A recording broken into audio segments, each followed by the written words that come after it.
Hi friends, welcome back to my channel. வேலையை விட்டு வந்து இறங்கினத்தோடையே நம்ம பார்த்த காட்சி தான் இது. ரொம்ப ஜாஸ்தியான காற்று இருக்குது. அந்த காற்றோடு சேர்ந்து குப்பைகள் வந்து ரோட்டுக்கு வரதை பார்க்குறீங்க. சவுதி அரேபியாவில் வந்து இடத்துக்கிடம் குப்பை தொட்டியை பார்க்கணும். அந்த குப்பையில் இருக்கிற அந்த குப்பை தொட்டியில் இருக்கிற குப்பைகள் தான் வந்து காற்றுக்கு அடிபட்டு ரோட்டு வழியை போகிறத பார்க்குறீங்க. இந்த நேரத்தில் லைட்டாக ஒரு மழை கூட இருக்குது. கொஞ்சமாக மழை தூரிட்டு இருக்குது. அதோட பார்த்திங்கன்னா எல்லா குப்பைகளும் ரோட்டில் அடிபட்டு போகிறத பார்க்குறீங்க. இந்த மாதிரி நிலைமை வரதா இருந்தால் நினைக்கிறேன் மறுநாள் காலையில் வந்து தூசி காற்று வர்றதுக்கான வாய்ப்பு இருக்குது. போன வருஷத்தை விட இந்த வருஷம் வந்து டிஃப்ரெண்ட்டான ஒரு கிளைமேட்டை தான் சவுதி அரேபியாவில் நாம் பார்த்துட்டு இருக்கிறோம். என்ன கேட்டால் திடீர்னு மழை பெய்யுது, திடீர்னு காற்றடிக்குது.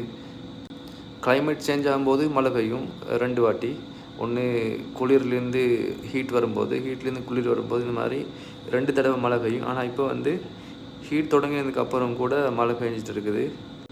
உங்கள் ஏரியாக்கள்லையும் எப்படி இருக்குதுன்னு சொல்லி கிளைமேட்டை பற்றி ஒரு கமெண்ட்டை போட்டுட்டு போங்க. இன்றைக்கி வேலை விட்டு வந்து பார்த்த காட்சிகள் தானே இது. ஓகே ஃப்ரெண்ட்ஸ், மீண்டும் சந்திக்கலாம். அஸ்ஸலாமு அலைக்கும்.